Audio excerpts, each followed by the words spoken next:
and I want to welcome you on behalf of the rotation.org ministry.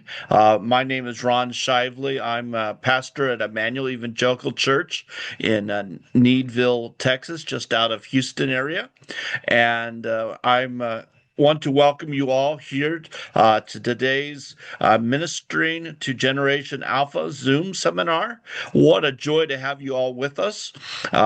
We are going to be just have a blessed hour, and I'm so grateful that you could be here. I want to introduce our speaker this afternoon. Her name is Heather DeWitt. She is the director of children's ministry at Community Reformed Church in Sioux Falls, South Dakota. I lived in Sioux Falls for 8 years, but we never had a chance to meet each other. Heather has been working with children since she was 14 years old. She holds degrees in elementary education, a master's of arts in ministry, and is currently working toward her doctor of ministry. Heather shares resources here at rotation.org and through her own site, which is called graceforkids.com. Okay, Heather, at this point, I'm going to turn things over to you. So welcome, Heather DeWitt. Thanks. Hi, everybody. Thank you so much for welcoming me here, and I'm so glad to see all of you. My hope for this seminar is that you're going to walk away feeling energized and with an understanding of Generation Alpha that can fuel your ministry and build your confidence as you make decisions that impact the children and families in your church. Before I dive in, I want to make kind of a shameless plug for rotation.org because as I talk, I think you're going to notice a lot of the ways that rotation model and the rotation lessons can connect and be a natural fit for kids in Gen Alpha. So some of those strategies I suggest, those tools that rotation has can be a good fit for them. As we get going, I'm going to give you a job. I want you to think of a memory from your own childhood. Try to think of something that you remember from when you were a kid. And if you don't remember anything, that's okay. Some of us don't, and that's okay, right, too. Keep that in the back of your mind as we talk. Let's dive in. Since we're talking about Gen Alpha, it's probably worth noting that these kids are some of my favorite people. Gen Alpha are the children born between 2010 and 2024. Some researchers flex a year or two on either side of those dates, but when you think about today's kids, this is probably who you have in mind, Generation Alpha. The name given to this group was selected by Australian social researcher Mark McCrindle, and he just used the Greek alphabet and picked Generation Alpha to denote a brand new era.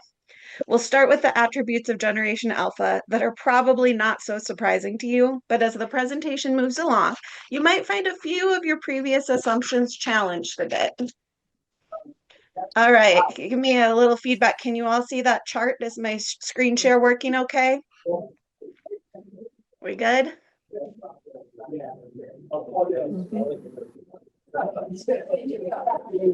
Might be having technical difficulties maybe a little bit.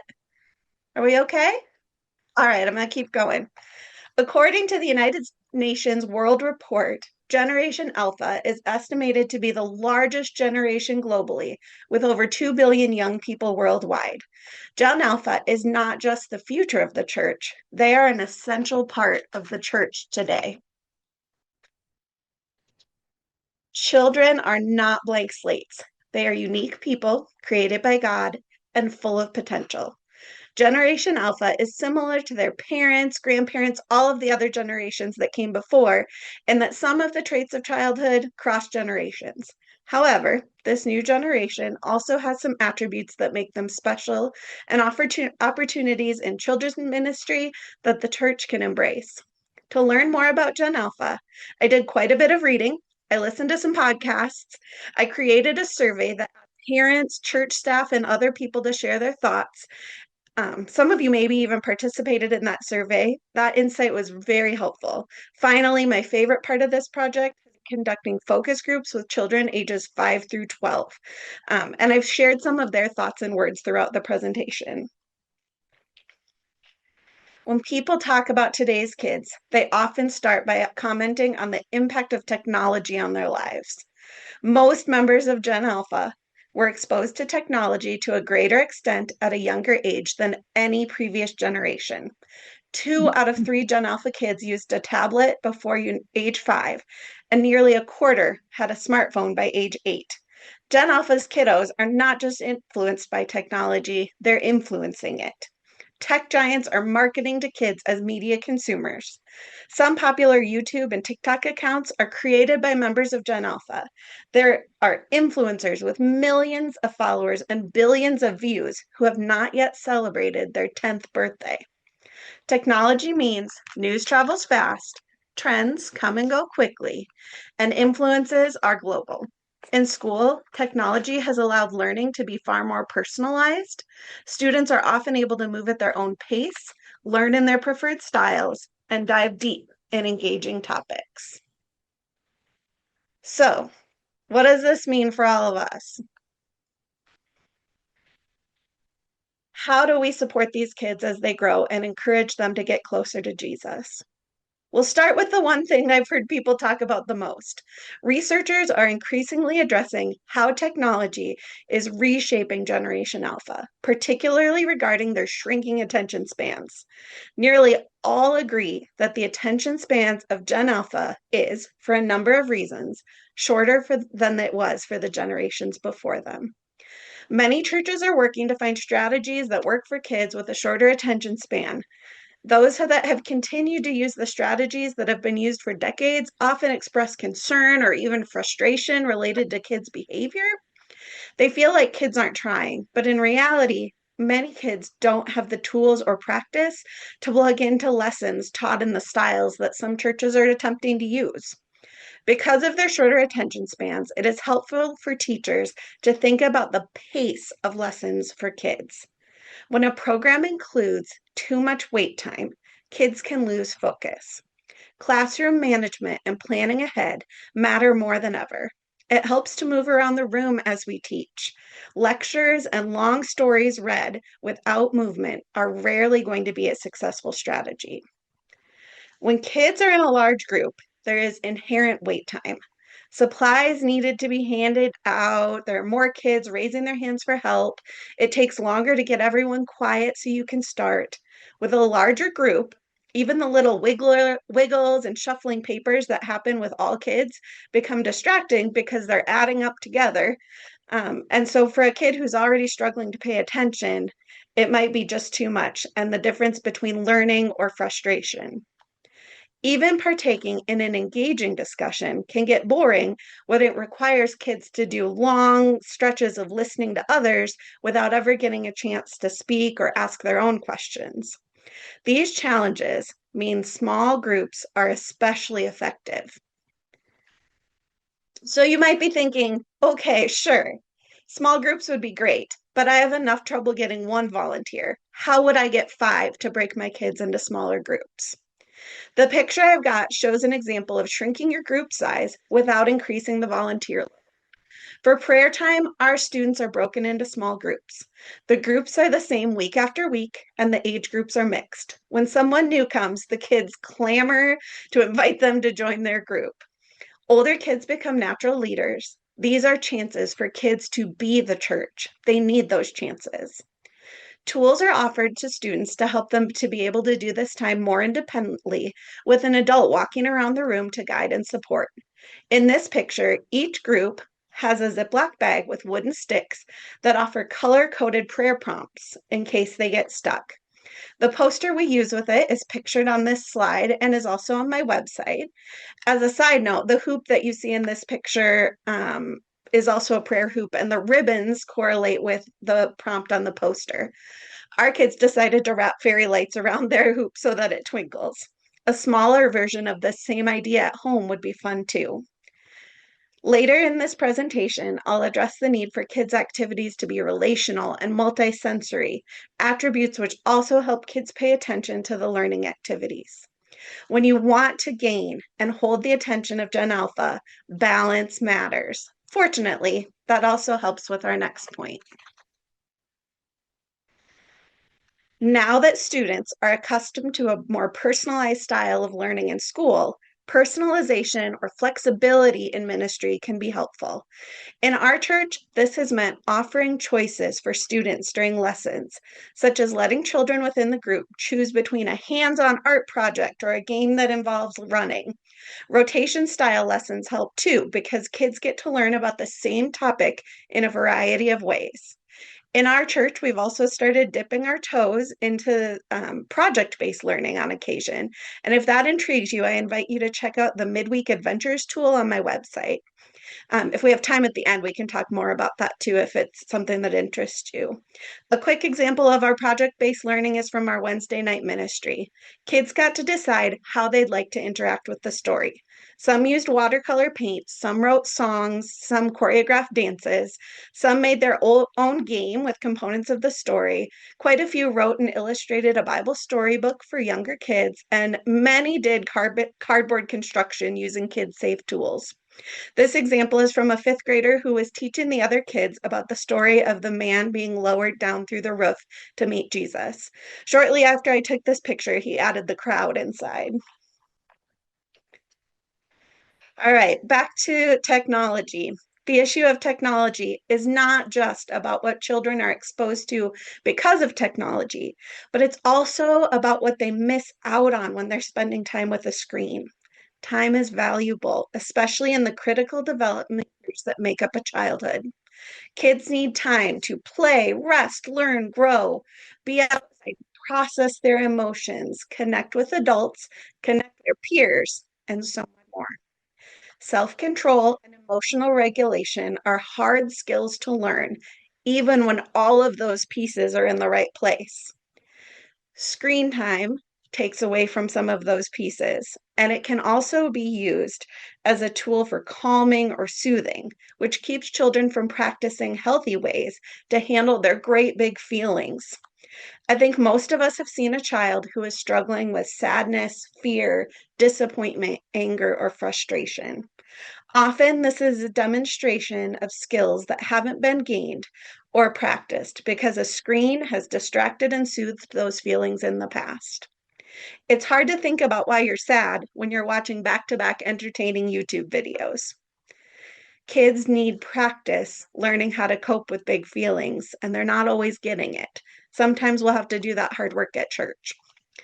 There are many tools to help adults support children who are struggling with big emotions.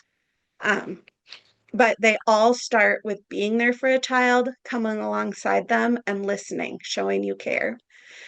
I do have two of the posters that are on my website that you can use, but and they're free. But kids can use square breathing or 5, 4, 3, 2, 1 grounding. Those are some tools that are really easy to grab, and ideally, they're best practiced with kids before they're upset. Churches, and particularly children's ministry staff, often face challenging decisions related to the use of technology in ministry. Questions about which technology should be used can be tricky, as change happens very quickly. Resist the temptation to use technology as a hook to draw kids in or make them interested.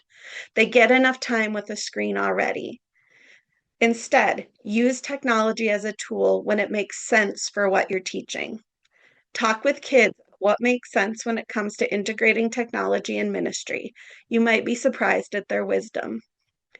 In addition to being aware of how much time kids are spending with screens, there is potential for churches to impact the content on those screens. And that also goes for parents and grandparents.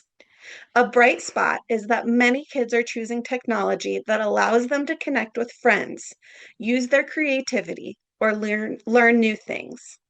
They are aware of dangers of technology in ways the previous generations hadn't even considered.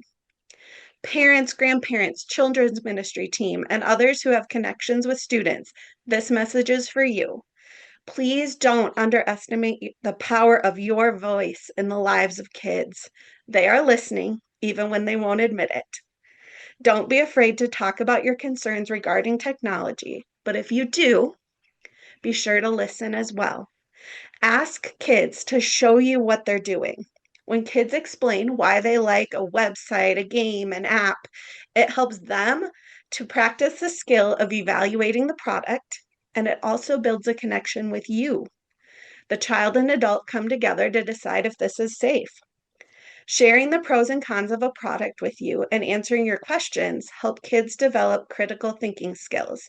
The discussion has value. But don't forget, after the discussion, the grown-ups make the decision. When I asked kids to talk to me about technology, they had a lot to say. Some kids talked about positive ways to use technology. Others, as you can see, offered words of warning. Let's move on a little from technology now. Research indicates that Generation Alpha is particularly spiritually open.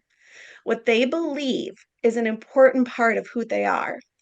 They are willing to share their beliefs and enjoy conversation with peers. This is an opportunity for the church and for Christian people to share the good news of Jesus with young people. They are open and frequently willing to engage in authentic conversation. In One Hope's survey, 73% of kids asked would be willing and open to attending a Christian church service if a friend invited them. That's good news for the church. Unfortunately, also according to One Hope's Gen Alpha report, 1 in 5 Christians and almost 1 in 3 non-Christians regularly engage in activities like astrology, crystal healing, manifesting. Girls in particular are more likely than boys to participate in those practices.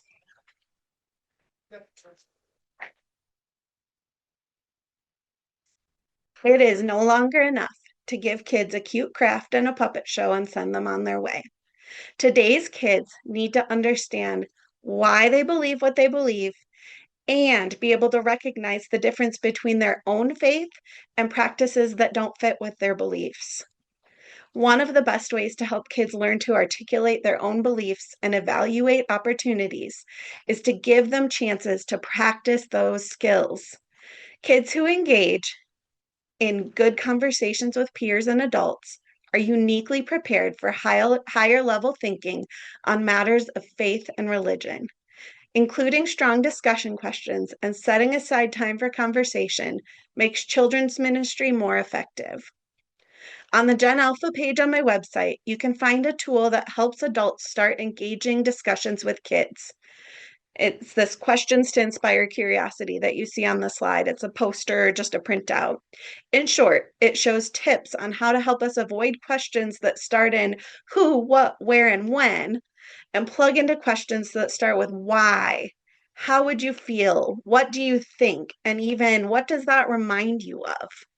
These are the kinds of questions that help kids practice the skills of having a conversation with their peers or with other adults. One of my favorite questions on that slide is who else needs to hear this good news? When kids think about that in their lives and what that really means for them, it can be really powerful. Perhaps one of the greatest opportunities for children's ministry professionals to explore is Generation Alpha's need for community. According to Andy Kirk in the 2025 Developing Leaders Impacting Kids podcast, Gen Alpha is drawn to the Bible stories that present God as personal, present, and emotionally engaged. Children also need connection with their peers, their parents, and caring adults across generations. That means grandparents, great grandparents, people in church, people in the community. When Kirk describes Generation Alpha, it paints a picture that matches what I'm seeing. They want to come in, they want relationships, they are dragging their parents to church. Children in Generation Alpha seek authenticity in media and relationships. They don't just enjoy time with others, they need it and they thrive in it. Where previous generations were often hesitant to share their deepest beliefs, Generation Alpha expects that of themselves and of others. They are quick to dismiss a fake and equally quick to respond well to someone who is genuine. As stated in the book Anxious Generation, children express their desires to play, to attune with others, and to learn socially in different ways throughout the long cultural apprenticeship of their slow growth childhood and their fast growth puberty. Healthy brain development depends on getting the right experiences at the right age and in the right order. The big point here is when it comes to Generation Alpha, who you are matters much more than what you do. Flashy doesn't work for Gen Alpha. Neither does filling time with a coloring sheet, filling in the blanks on a worksheet, or even listening to a lecture from someone they don't know very well. A healthy church is the ideal opportunity for children to have healthy relationships. Children can make friends, eat, read, play, learn, discuss, listen, and worship in the company of others. The kids I talk with agree. One of my favorite moments in the time with the focus groups was when one of the young men was answering my questions about the differences between church and school. He said, at school, you learn about things. At church, you learn about somebody. And then I heard a little whisper from across the room, that's Jesus. The room got quiet. One of his peers looked at me and said, don't forget to write that down. He followed up to what his friend said about Jesus with his own thought. Being here is about the creator of everything we learn about at school. The community of church is different from everything else in a child's life because it goes with them.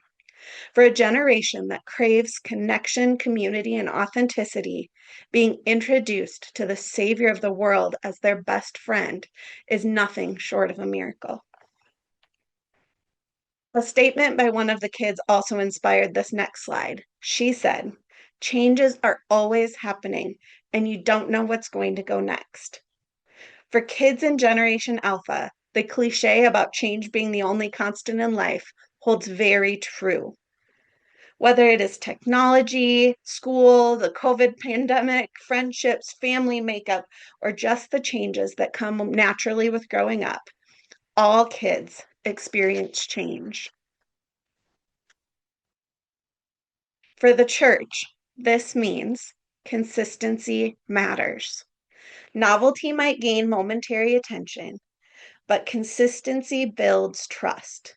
When kids know what to expect, who they will see, where they will go, and what they will do at church, it matters. More importantly, the amazing consistency offered in a child's faith journey is a special gift for this generation. They recognize the difference between the change of the world and the consistency of their Savior. They notice the contrast between the constant shifting of people's moods and the steadiness of God. They appreciate the way God is always with them. One student made the contrast clear when they said, when my parents got divorced and my whole family split up, I was really glad to have the kingdom of heaven because nothing else felt okay. The number of nodding heads in the room told me that it isn't always easy to be a kid and that the Holy Spirit is working in their hearts in beautiful ways. As I said earlier, the types of activities used in children's ministry are important. Children learn best by doing things, putting themselves in other people's shoes or role playing, exploring a topic with all their senses, like using music and the arts. That is how their brains are wired, and also how they're accustomed to exploring new information.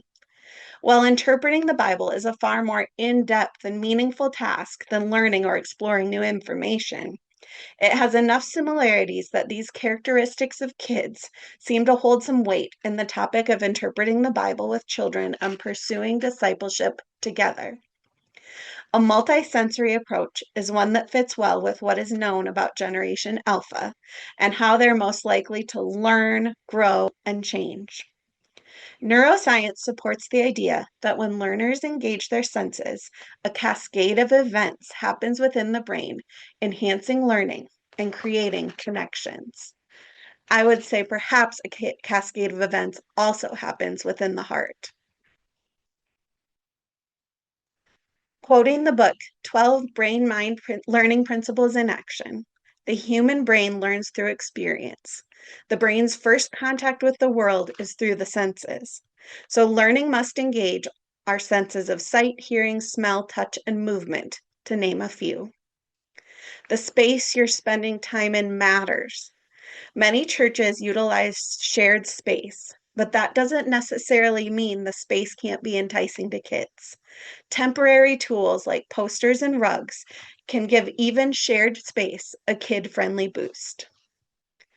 As we discussed, because of technology, many of today's kids have missed opportunities that were once just part of a normal childhood. Overscheduling of organized sports, lessons, and other activities add to the challenge. We have the opportunity to offer the activities that kids aren't getting elsewhere.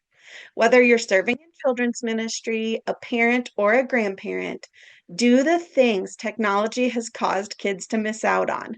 Bake cookies, go for a walk, play with Play Doh, paint rocks, smell flowers, dig holes, rake leaves, and have the kind of fun that fills your senses and your hearts. Don't worry if the kids aren't into it at first. For some kids, this can be a bit of a culture shock. Trust me, it doesn't take them long to settle in and make memories. Discipleship activities for kids should be unapologetically hands on, include the senses, include movement. This picture at the bottom right is my students' demonstration out of Play-Doh of the sea parting. And later on, they added little fish to the sides. Pretty adorable. But let kids paint the scene, do puppets, Play-Doh, let them smell frankincense to learn about those wise men. All right. I finally used AI. I don't use it often, but I used it for these pictures. When it comes to lessons, I want you to consider these two examples. Teacher A up top presents the story about Jesus calming the storm to the class by reading it aloud as the children sit in rows. Following the story, children raise their hands, and three children answer three recall questions about the story, such as who was on the boat and which sea was the setting for the story. The rest of the children sit and listen. Then, children sit down at tables and color a pre printed picture of Jesus and the disciples on the boat. Teacher B presents the same story. First, children are invited to sit on the boat, which is created by making a boat shape with masking tape on the floor.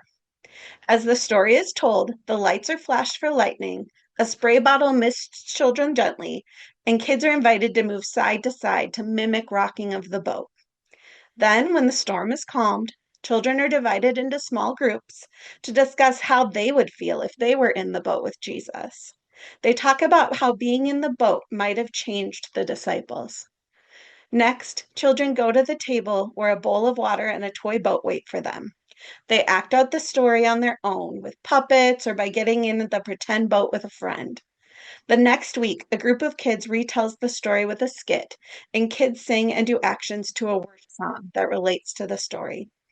Finally, kids use shaving cream and paint to make a storm on the sea art project with a paper boat. You might notice that teacher A holds all of the knowledge and directs each experience, where teacher B shares an experience with the children. They learn together.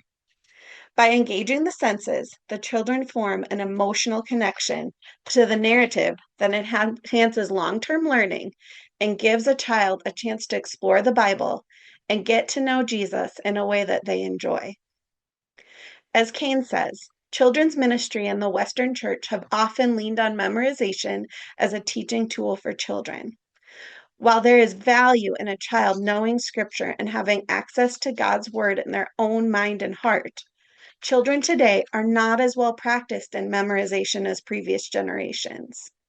If parents do not engage children in thinking, teachers tell them only facts, but don't tie the facts to the children's own lived experiences. Television doesn't ask them to think and analyze, and video games provide excitement without reflection. Where exactly do we expect kids to develop the kinds of skills that help build executive functions and prepare students to become responsible, thinking adults? Educators also have to come to terms with the fact that this is the information age and information is available everywhere. Education focused on memorizing alone is inadequate.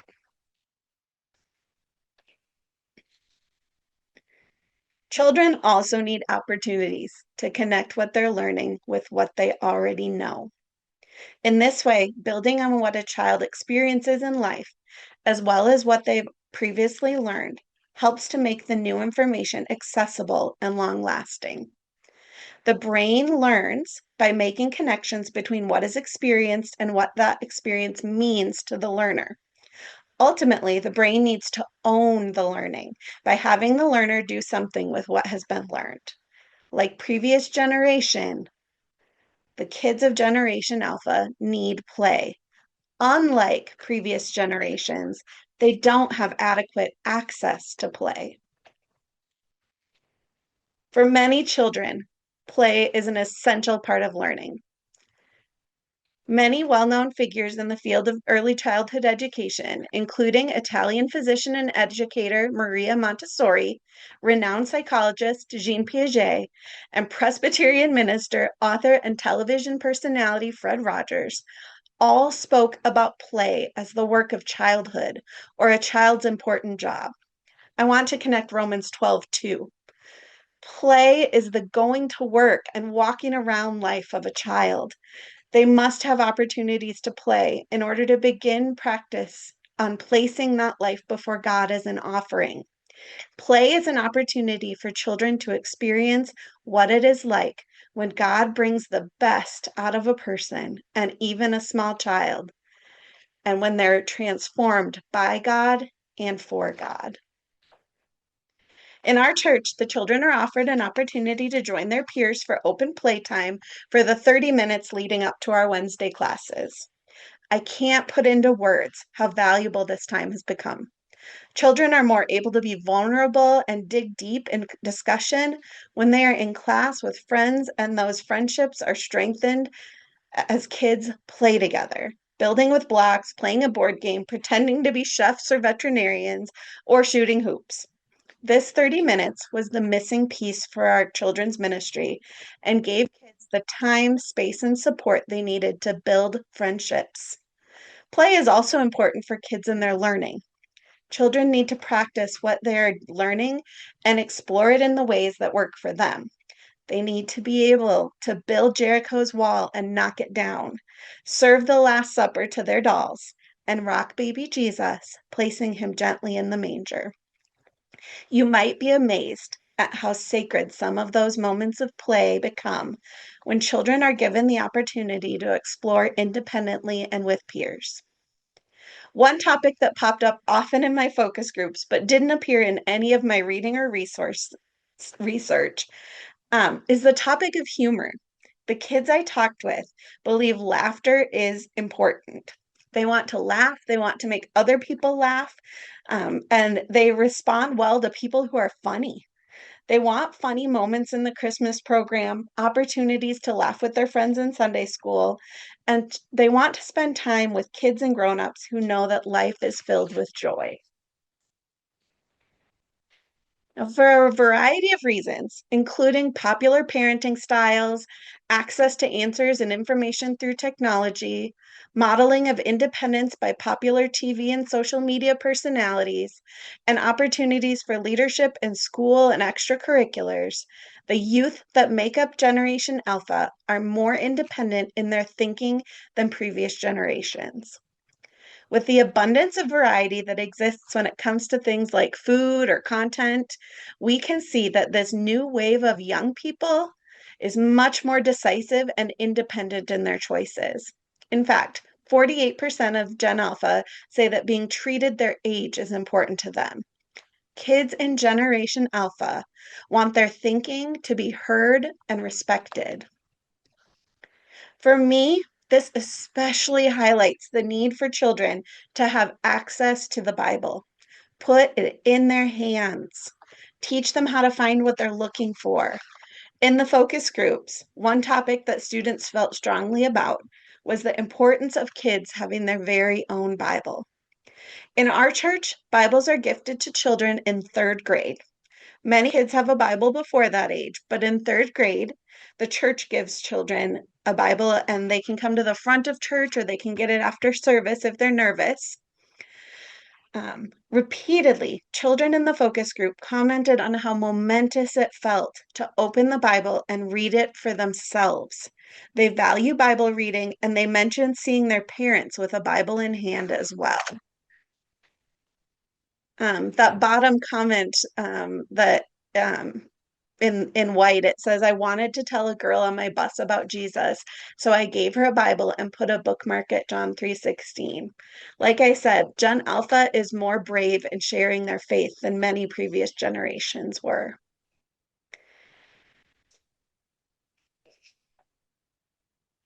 In the focus groups, a very high number of comments from the kids reflected their interest in helping others. I was curious if this was something unique among the group of kids I was speaking with, or if this was an attribute that is reflected in the generation as a whole.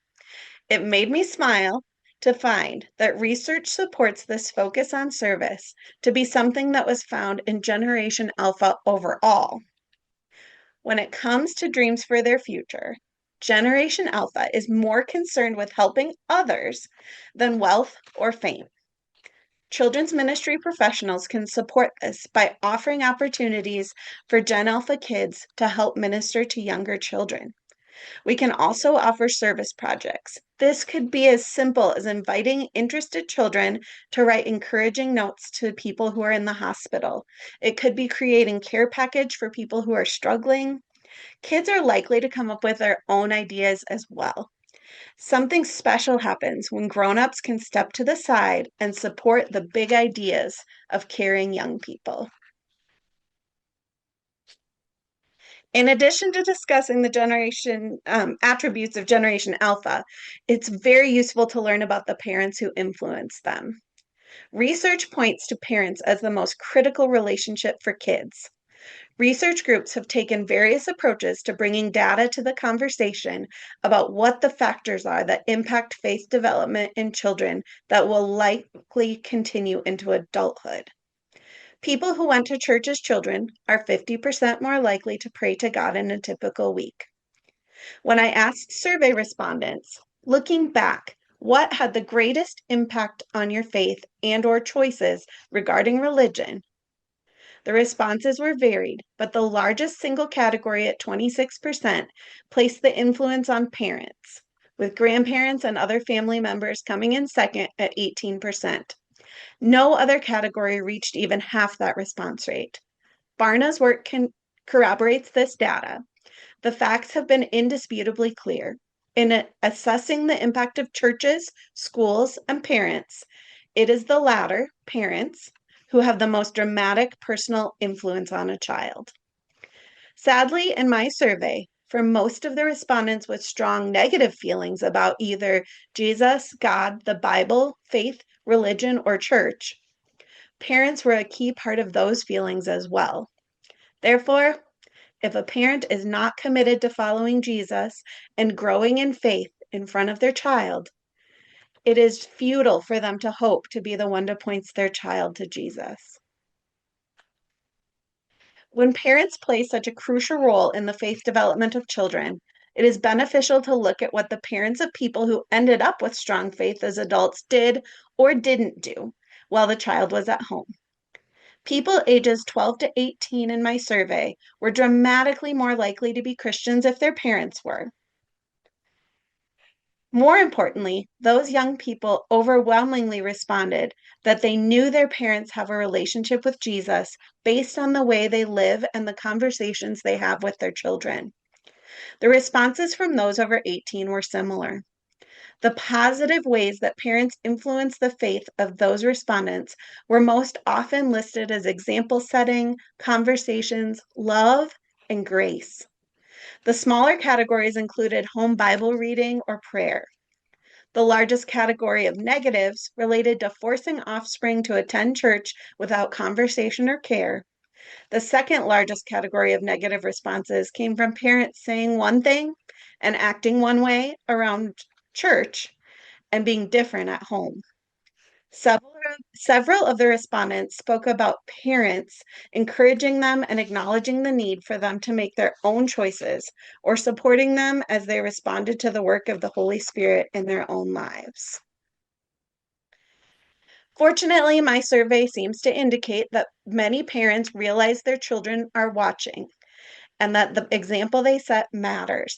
90% of those parents said that one of their goals in parenting is for their child to grow in Christian faith. Another 5% want their child to have the opportunity to choose their faith. One parent wants their child to always know they are loved. However, even for parents who are excited about sharing Jesus with their children, the level of confidence is varied, as shown on the white and purple chart on this slide. There's a resource that you can find on rotation.org. It's also on my website. It's called Parenting Disciples. And you can use that to help families in your ministry to support faith formation for their own kids and grandkids.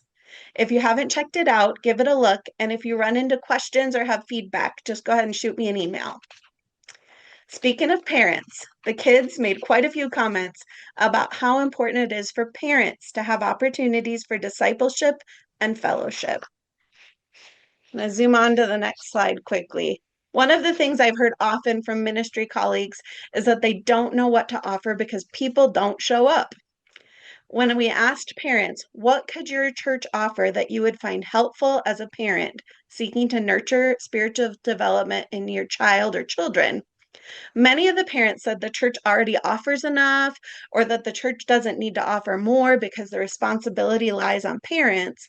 But for those who responded, their first choice was like classes, seminars, groups for parents, then Bible study resources to help parents, next, mentoring programs, finally, parent-child Bible studies. However, when asked, how does the church support you as a parent in your efforts to help your child grow and develop spiritually, the top two responses were Sunday school and youth group, followed by vacation Bible school.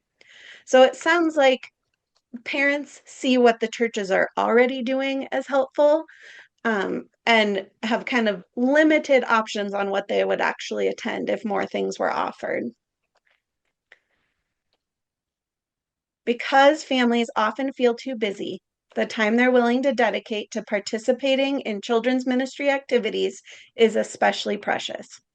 Therefore, what churches do with that time matters. I think taking time to consider why we do each component of our ministry is an extremely valuable use of our time as children's ministry professionals. Are we doing what we've always done because we aren't sure what change might look like? Are we doing what's trendy or popular because we aren't sure what else might work?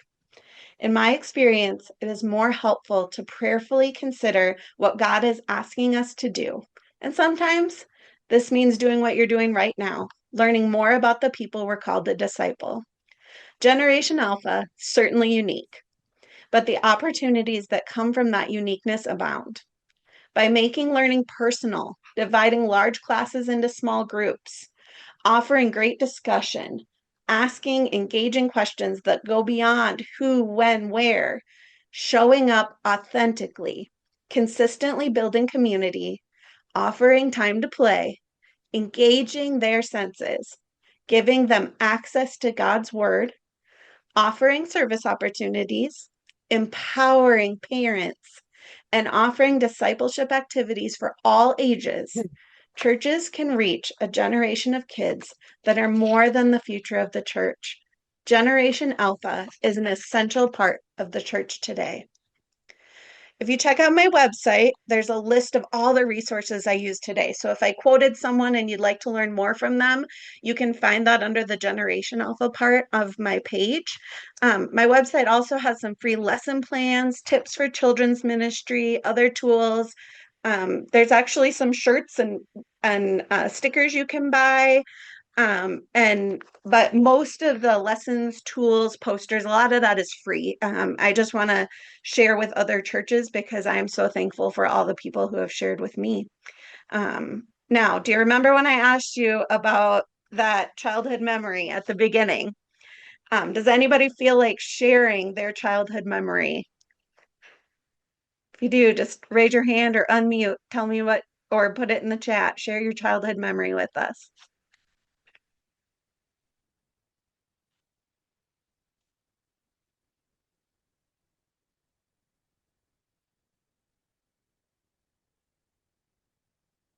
Go for it, India.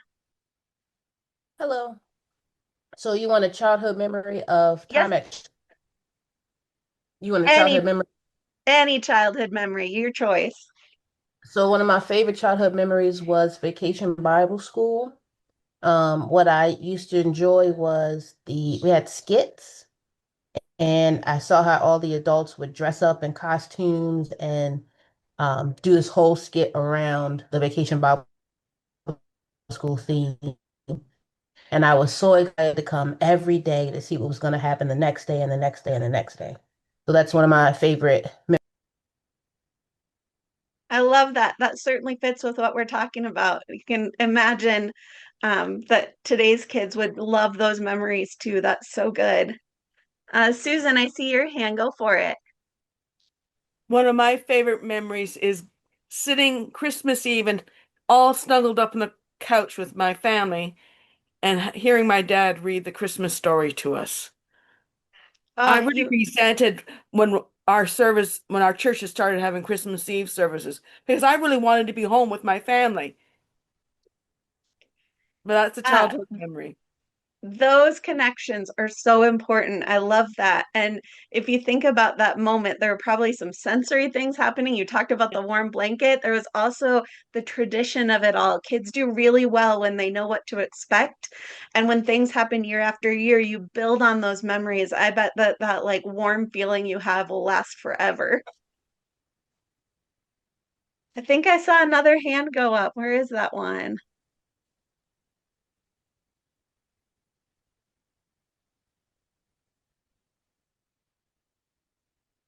Oh, Dina, go ahead.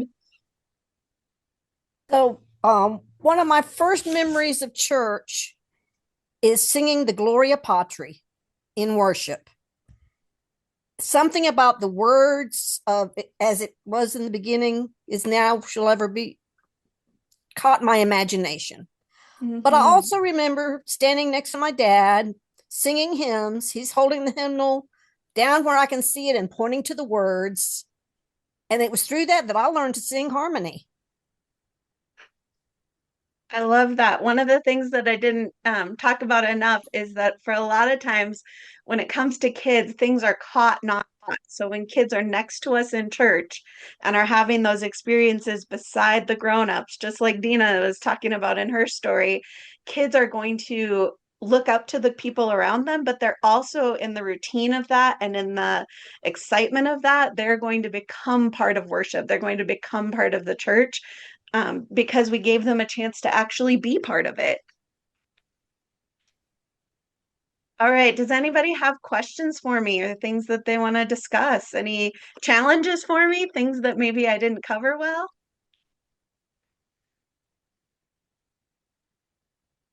Yeah, go for it, India. I'm really excited about this. I think you did a great job. I missed the beginning, like got on late. I had a question about we started a youth night, which I included third grade through 12th grade. Now seeing this, that might not have been the best move.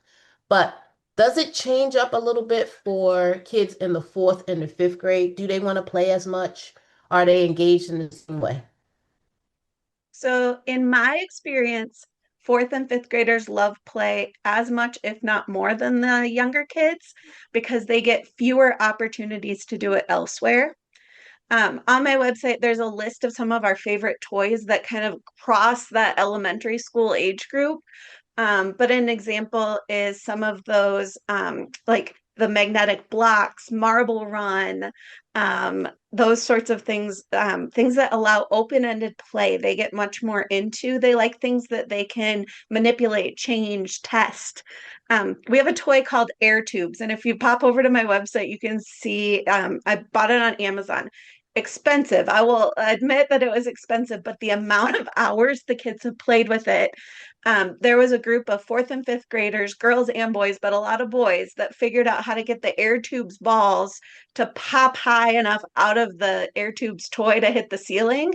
And they worked together. They made friends. They built community around this silly toy that was shooting air and balls up in the air. And the whole room cheered when they got it to touch the ceiling of the church. So definitely in my experience, fourth and fifth graders eat up opportunities to play, especially when they know what they're going to get to play with and they can like look forward to things. We also buy like big tubs of Legos, like not a Lego set, just a bunch of Legos from rummage sales. And they love being able to start building something one week, have it sit in a cupboard for the week, and then be able to keep building. They build these intricate, cool contraptions. Their Noah's Ark was like one for the record book. So, giving them chances to play that are older kid chances to play. They don't necessarily want to play with dolls. Although our fourth and fifth graders hit the veterinarian set pretty often too. I have a question. I'm glad that fourth and fifth grade was asked about because that was something I wanted to know. But also, I see, especially in the sort of self-determined projects, the like Montessori influence, but also when I'm thinking about the kids in my care, I would say 80% would thrive. When I'm like, go, interpret, make, like choose. But some have, especially Wednesday nights, when you gave an example, high levels of uh low regulation basically or neurodivergence like ADHD that makes it really difficult. And so I'm wondering in your experience how you would accommodate, because I know that like sometimes given a choice I will have a kid just like literally spinning in circles right, and the engagement is hard to bridge.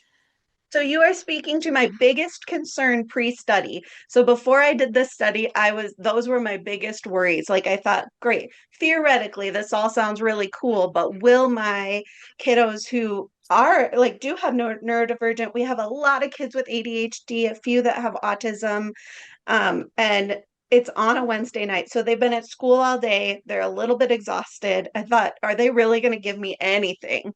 What we found was that the best strategy for them was to have a conference time where they got to sit down with a grown up. And so if I got everybody going, and then I looked over and saw one of the kids maybe just running around the room or distracting other kids, then I'd gather all those kids. Sometimes there was five, sometimes two, and we'd have our conference about what do we want to learn? What do we want to do? What would be fun?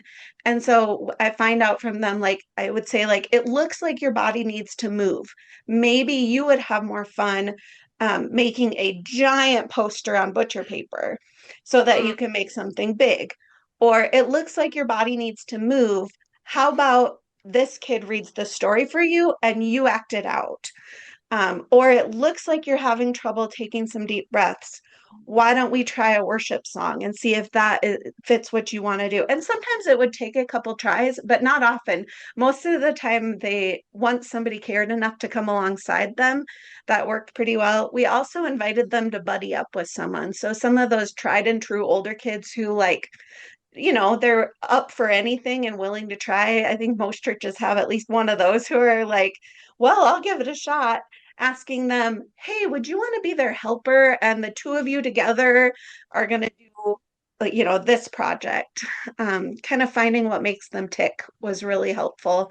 And I will say, two of the kids that I was most worried about cardboard construction was their jam. Like being able Okay. to build something giant was just awesome for them. And because you can poke holes in it and no one cares, nobody's going to tell you you're wrong. That felt really good to them. They liked not in trouble for once. Mhm. That's helpful, thank you. Thank you. Great question. I'm going to jump in here real quick. We are getting close to the end of our scheduled time, but we'll hang around as long as people want to stay and ask questions. I also want to let you know that this seminar, if you're wishing that you had members of your team here today, we will have a recording available. We'll send you a link. It may not be this week. This is Thursday. It might be next week. But anyway, be watching your email for an email from me, Amy Crane. I'm the rotation.org president. And I'm just so grateful for all of you being here today. This has been a wonderful presentation, Heather. And I think Dina might have her hand raised for a question now.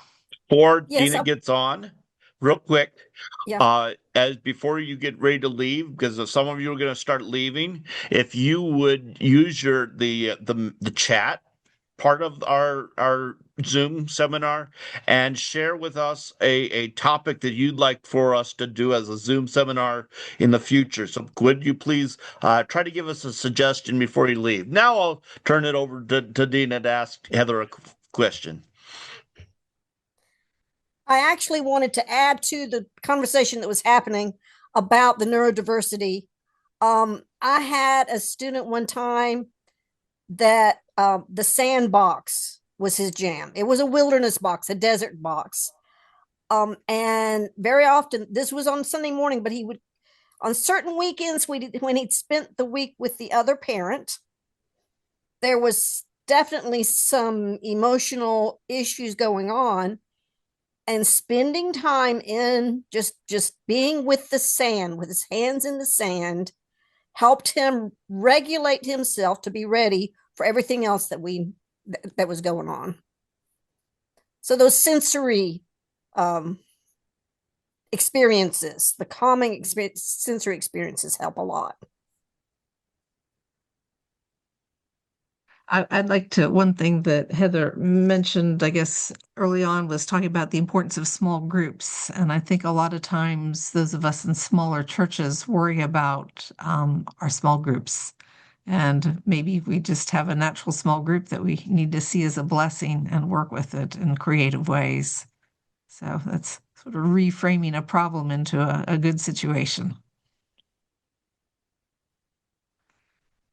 Yeah, that can be a little bit of a gift because I bet a lot in a smaller church, I bet a lot of the kids know each other well.